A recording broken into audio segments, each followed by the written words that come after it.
He's washing his hands so that he can open up this little anniversary gift that I got for him.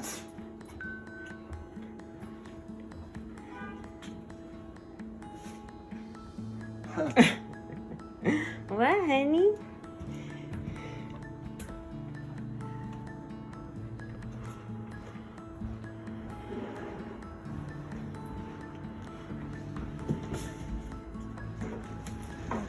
Wait, babe. What? Put it down like that. I'm gonna have a baby. I'm pregnant. I have a baby. Hey, baby.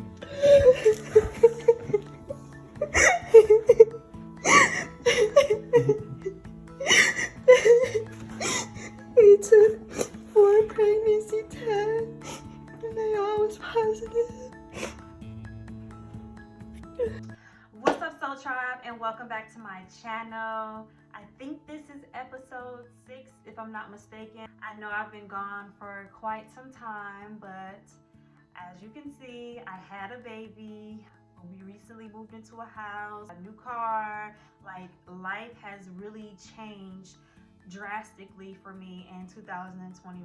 I'm excited to see what 2022 has in store. But anyway, let's jump right into the video on how I was able to prepare and manifest the perfect birthing experience and unassisted. I'm not giving out any medical advice or anything like that. I am just simply telling you about my own birthing experience and the decisions that I made. So first things first, I found out I was pregnant through my sister. So she said she had a dream one day that I was pregnant and I was late on my period at the beginning of this year.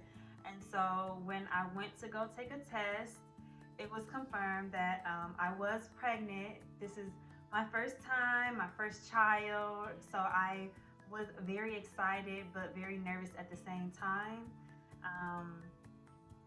It's crazy too, because when my sister had her baby, I was the one who had a dream and told her that she was going to be having a baby. The first thing I did before I even knew that I was pregnant, but I started to realize I started eating more healthier. So some of the things that I was doing a lot more was I asked my boyfriend for a green juicer for Christmas. And I just started green juicing a lot.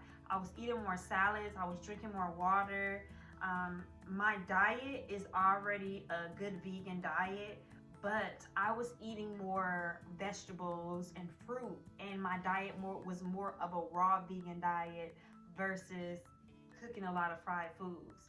And so the number one thing that I did to prepare for this birth was eat right. The second thing that I did was prepare my mindset. So I knew from the beginning that I wanted to have a home birth, a water birth, a lotus birth.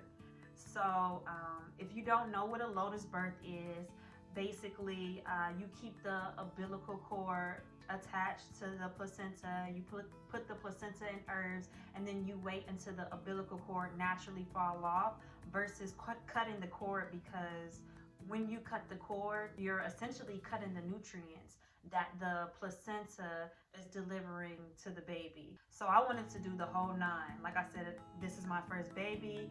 I don't even know anyone personally who has done a home birth or a water birth. So this was just something that I really, really wanted to do.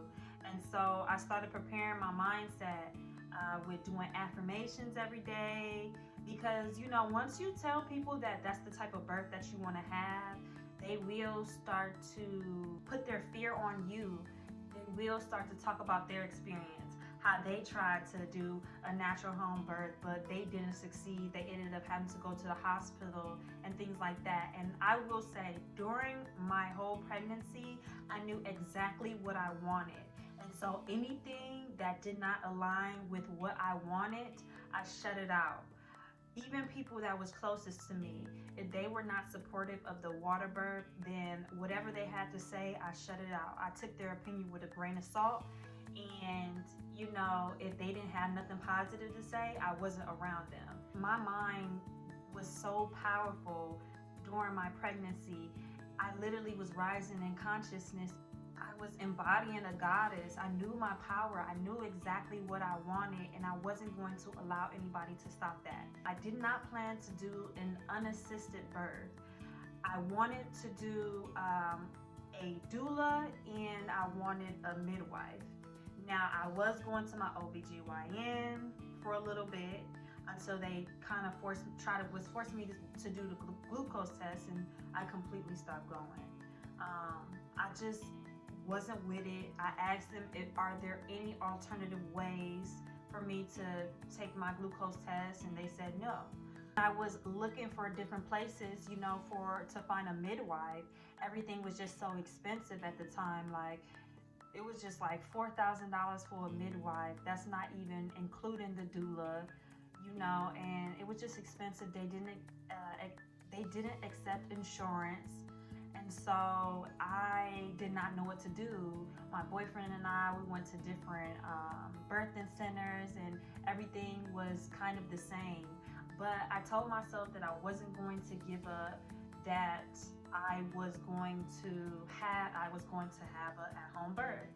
And so a doula that I was already following for a long time, even before I moved to Las Vegas, I just went ahead and I DM'd her, and I seen on her website that she had Unassisted. And so I was just like, I looked kind of into Unassisted. I saw Unassisted birth was basically like no medical intervention. Basically, the doula is there to support you, but you doing everything else. And I am the type of person that listens to my intuition. So when my intuition told me like that's the route to go, I just didn't hesitate. If I felt like I couldn't do it, I wouldn't do it. I just kept seeing the number 44. And so when I keep seeing a number, I follow the number. And the number was telling me to do unassisted. So I was just like, okay, whatever. So she charged me about $2,100, and we broke them up into payments. So we broke them up into 2 payments, $840 the first time, and I think like a little over $1,200 something the second time. Some of the things that I was doing, like I said, to prepare my mindset was I was doing I am affirmations. I was doing prenatal yoga at home. I was just trying to budget. A baby can be very expensive, and then if I can do something at home, then I will. So I was looking at the YouTube videos, and I was doing at-home prenatal yoga. I was making sure I was drinking a gallon of water every single day, because I've heard of women not drinking enough water, and then them giving birth, that hasn't been the best because of being dehydrated and not drinking enough water. And as you know, like, the baby is in water, in the fluid, amniotic fluid. So I was making sure I was drinking a gallon of water a day. I was making sure I was walking outside, getting sunlight. Some other things that I would do is I would meditate so that I can connect with my baby while she's in my womb. I just really wanted to have that spiritual connection and bond with her. That was very important for me to do. Now let's get down to the day that I was giving birth. So I did not know that I was in labor. So today is September 23rd. It's about 1 o'clock, and I've been having contractions for like 2 hours now. They've been coming like 20 minutes apart. Feels like period cramps. But I've been okay. They're not that bad right now. But I've been setting things up. So I'm going to show you guys what I've been doing. I felt in my intuition. Usually I take my boyfriend to work, and I'll just go, when he gets off, I'll go to his job and pick him back up. But that day, something told me to give him the keys, let him drive himself to work, and not stay home. Like I said, I'm a person who listens to my intuition, so I stayed home, and something just told me to start getting the crib and stuff together. Like I started getting all my postpartum stuff together. We blew the water, the water pool up. You know, we didn't put any water in there or anything like that. But my contractions was coming in slow, so I started making little videos. Like I said, I just didn't know that I was going into labor. Everything happened so fast. It was literally a 10-hour span. Right now, the contractions are lasting 50 seconds, and they're coming every 8 to 9 minutes. So once they start lasting for 1 minute, every 5 minutes for an hour, then that's when we're gonna call the doula.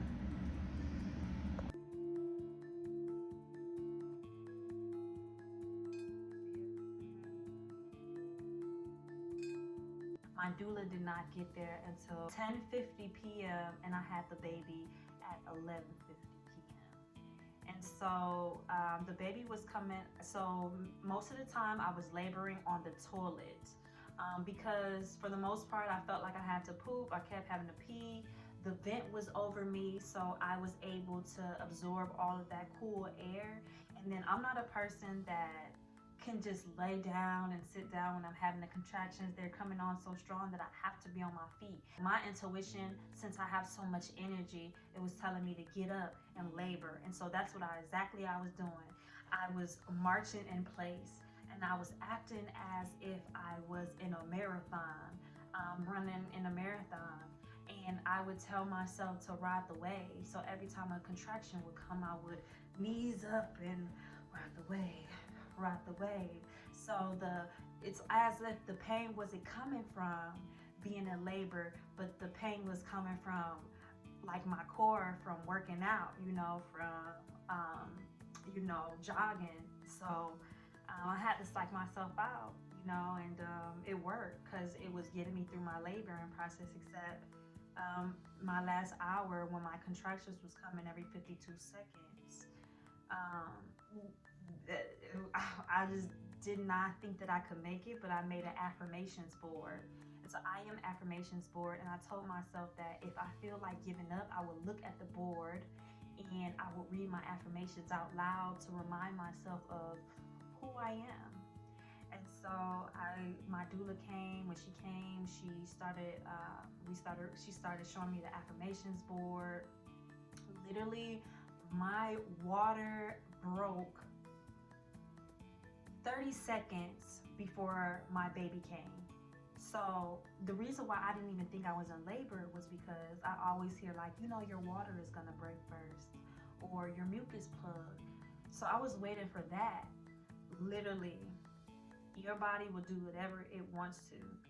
My water broke, water just splashed out, and my doula told me like, Deja, we gonna have to get up and go to the bed. My boyfriend was filling up the pool. He came, they both helped me to the bed. And then the rest of the fluid came out. My water broke again. Well, the rest of the fluid came out. And then next thing you know, the baby was coming out right behind my water breaking. And she came out in 2 pushes. Now, let me tell you, I was extremely, extremely, extremely conscious of when I was pushing her out because I didn't want to tear. I didn't want to have to go to the hospital at all for anything unless I had to. I didn't want to tear. And so right before I gave birth, I kept hearing that I should hum the baby out and I should be conscious of the baby. And so instead of screaming and yelling, although I was in so much pain, the pain level was at a 10, I hummed the baby out. And like I said, she came out in 2 pushes. As soon as she came out, she latched on immediately. I ended up pooping. My boyfriend had to clean up my poop. My boyfriend was holding the baby and my doula was cleaning the placenta so that we can get ready to put it in the herbs. And then, that was my birthing experience. I ended up having her in the bed that we created her in on my side. And so laying in this bed is very sacred because, like I said, this is the bed we created her in. And this is also the bed that I gave birth to her in. and it was just me, my boyfriend, and the doula. He helped catch the baby. Like, I was just so proud of him because a lot of men would cop out, and he didn't. He basically helped deliver a baby, you know, and we did it on our own. My doula, she spent the night, you know, and she made his soup and things like that. The baby slept the entire night. A week later, after I gave birth to my baby, Robert and I, we took our baby to the hospital just so she could get checked up on and have a pediatrician and things like that. And they said everything is perfect. Like, literally, she didn't have a vitamin K shot. She has no vaccines. I didn't eat no meat my whole pregnancy. Like, the girl is powerful, okay? She came into this world super, super pure. And it was just a very wonderful experience. And I'm just so, so, so grateful that everything went so smoothly, because so many things could have went left. And that's why I am excited to make this video, because we hear about so many things going left with so many other people that sometimes, like, we take on that fear. So I basically surrendered all my fears, and I allowed my baby and my body to lead the birth. And I just listened to my intuition and controlled my mind and my thoughts. That's the only thing I had power over. And a key thing to make in my pregnancy journey an excellent one was because of the fact that I wasn't listening to what other people were saying. And I kept encouraging myself that I can have a baby naturally, no matter what anybody says, even if I've never done this before. I just completely believed in myself, and I surrendered all my fears to God. And regardless, I knew this is the route that I was gonna go. My breastfeeding journey, now that is a whole nother ball game, a whole different journey. So if you guys want a breastfeeding video, let me know in the comment. And if you are thinking about having a home birth or water birth, let me know down in the comments. So thank you so much for watching another episode of Soul Talk. I know this is not your average video, but this was a very, very highly requested video. So look who came to join us. Milani and Robert. How you guys doing?